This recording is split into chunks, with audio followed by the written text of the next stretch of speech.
Want to transform your relationship with your kids? Sometimes it's as simple as changing your words. The phrases we use can either shut our children down or help them grow into confident, capable, and emotionally intelligent individuals. Today, we're diving into 30 powerful parenting prompts that can make all the difference. Let's get started. First, let's talk about thinking and problem solving. It's easy to get frustrated and say something like, "You always mess things up," but that just crushes their spirit. Instead, try asking, "What can you do differently next time?" This turns a mistake into a learning opportunity. Similarly, instead of a frustrated, "I told you already," you could ask, "What do you remember about this?" This encourages them to retrieve information rather than feeling defensive. And when you see them struggling, instead of saying, "You're not thinking," say, "Let's pause and think together." This will create a supportive team dynamic. When they make a choice you don't understand,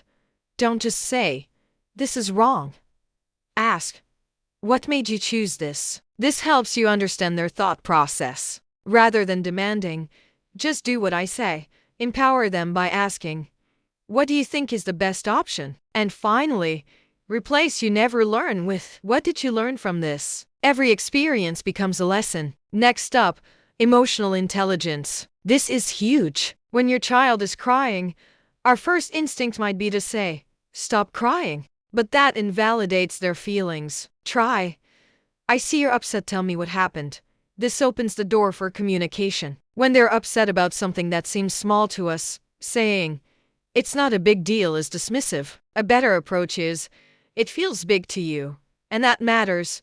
Instead of demanding, "Calm down right now," which rarely works, join them by saying, "Let's take a deep breath together." And if you have a sensitive child, avoid asking, "Why are you so sensitive?" Validate their experience with, "Your feelings are real, let's understand them." When they need space, instead of banishing them with, "Go to your room," offer a choice.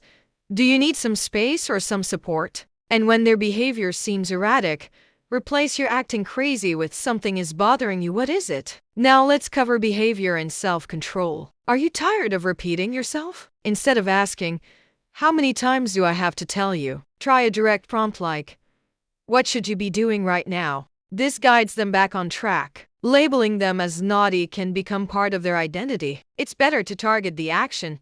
"That behavior isn't okay." And the classic "because I said so" is a dead end. Instead, try, "Let me explain why this matters." This teaches them the reasoning behind the rules. When they make a mess, don't just send them away. Empower them to fix it by asking, "How can you clean this up?" If you feel they aren't listening, instead of saying "You never listen," check for understanding with, "Help me understand what you heard." And finally, punishment can feel arbitrary. Turn it into a moment of restorative justice by asking, "What's a fair way to fix this?" Developing a growth mindset is key to lifelong success. Instead of saying, "You're not good at this," which sounds final, say, "You're still learning." This implies progress is possible. When they don't succeed, replace "You failed" with the powerful question, "What can this teach you?" If you see them procrastinating, "You're so lazy" is a harmful label. Instead, get curious. What's making this hard for you? Avoid comparisons like, "Why can't you be like others?" Celebrate their unique journey with, "Everyone grows at their own pace." And while "You're smart" is nice, it praises a fixed trait. Praising effort is more effective. "I love the effort you put into this." And never say, "You'll never change." Instead, offer hope. Change takes time and I believe in you. Finally, let's touch on values and character, which for many includes faith. Instead of labeling something as bad, encourage moral reasoning by asking, "Is this the right thing to do?" Teach empathy by shifting from "think about yourself" to "how might others feel?" In a spiritual context, instead of saying, "No one is watching," a beautiful reminder is, God is always aware.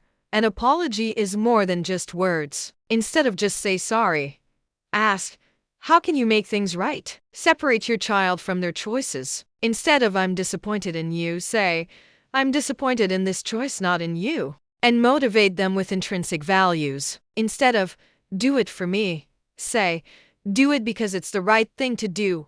Remember, our children don't need perfect parents, but they do thrive with conscious ones. By changing our words, we can truly change our kids, helping them build the foundation for a successful and happy life. Thanks so much for watching. If you found these tips helpful, please like this video and subscribe for more content on conscious parenting. See you next time.